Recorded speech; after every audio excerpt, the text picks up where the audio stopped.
ACEC is pleased to announce that the early bird deadline for the upcoming Private Market Symposium on Commercial and Residential Real Estate has been extended until Wednesday, February the 9th. That's right, there's still time to register and save in the process to attend this unique event specifically designed for specialists in land development and engineering, taking place in Scottsdale, Arizona on March 3rd and 4th. If you're engaged in the real estate market, there's no better place to get up-to-date information on economic trends in the real estate industry and trade information with your peers. Again, March 3rd and 4th in Scottsdale, Arizona. To learn more and register, go to www.acec.org.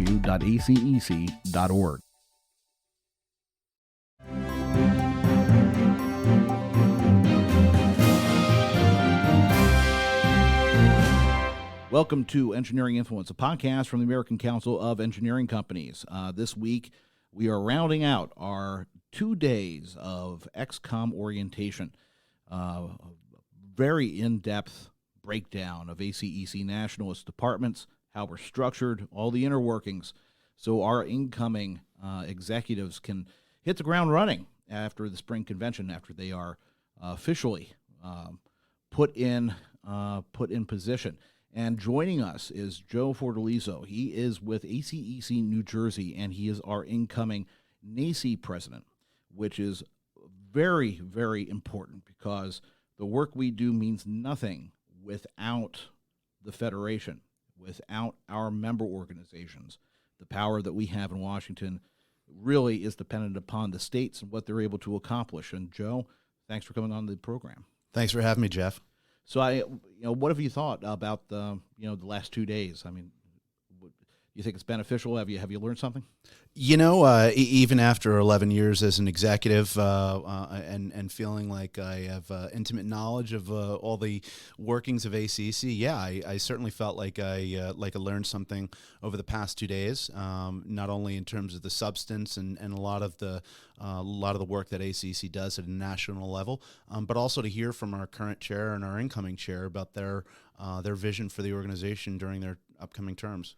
Yeah, I mean, we're entering into a time of change. We've talked so much about infrastructure, we talked so much about federal investment, that we're now in that position, that rare position of being able to say that we actually have certainty for 5 years. We have controlling surface, beyond surface reauthorization, so many different programs and air modes of transportation and just the built environment.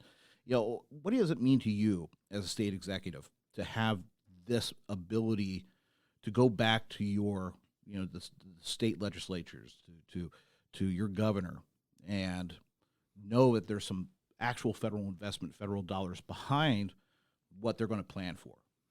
It's huge. I mean, I can't overstate the how significant it is. Candidly, the states have had to shoulder the burden from an infrastructure funding standpoint. Yep. For many years. It's a tough political process.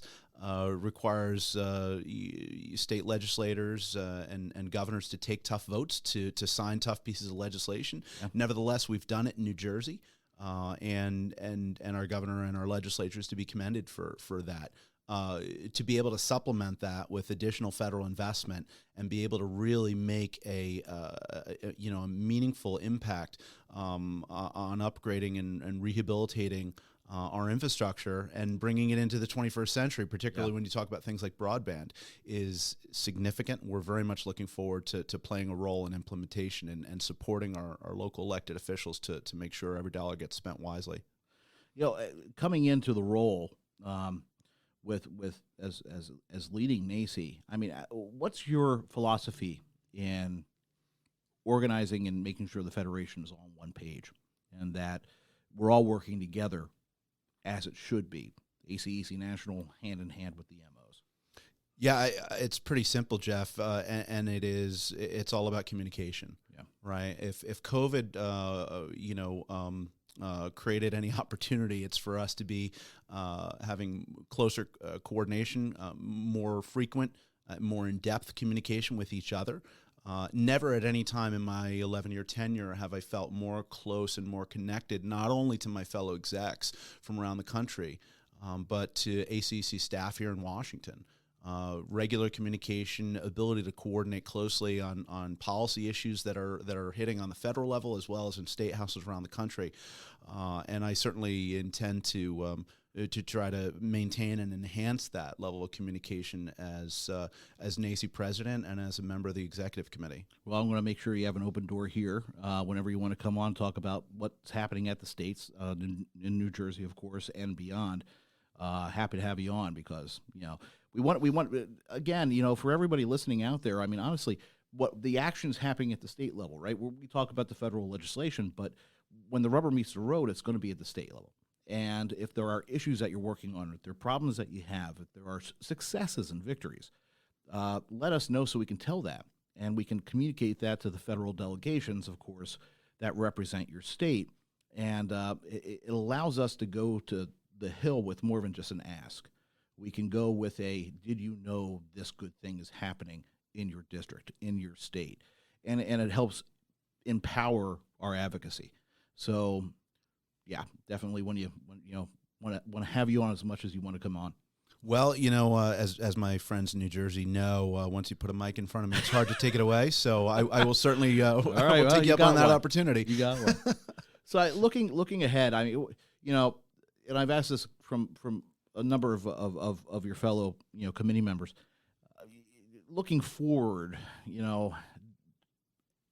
if you could estimate right now, at the end of your term, what do you think you can look back on and say, that's what I accomplished. This is my thing that I left an indelible mark on ACEC. What is that for you? Yeah, it's a great question, and it's there's two answers to that question. From an advocacy standpoint, if I have finished my tenure on the executive committee and as NAECE president, playing a meaningful role in IIJA implementation, I will feel as though I accomplished quite a bit, right? And as you know, and as all of our member firms know, now really comes the important task of spending down all this money and implementing IIJA at a state level, right? And from a New Jersey standpoint, we've got $13 billion in federal investment coming back to the state in those funding categories that were included in the bill. We've got to make sure that money is spent well. So we're certainly going to work with our delegation and our folks in New Jersey to make sure that happens. But moreover, working with all of the other MO executive directors from around the country to make sure that they're in similar contact with their local governments and decision makers on that is key. And then the second piece is really focused on making sure that all of our state member organizations have the tools, the resources, and the capacity to deliver that member benefit back to our firms, right? Every MO has a different set of challenges and a different set of opportunities in front of it, but at the end of the day, we need to make sure that all of our MOs are properly resourced and have the staff and the tools in front of them to be able to accomplish the mission of ACEC, which is to advocate for a better business environment for our member firms. Well said. Well said. Well, we look forward to working with you on that, and it's going to be a very, very it's going to be a frenetic year coming up. I think we're going to have a lot of work to do, which is great. So, Joe, thanks again for joining us, and congratulations again. We look forward to working with you as NAECE president. I really appreciate the opportunity, Jeff. And again, this has been Engineering Influence, a podcast from the American Council of Engineering Companies. We'll see you next time.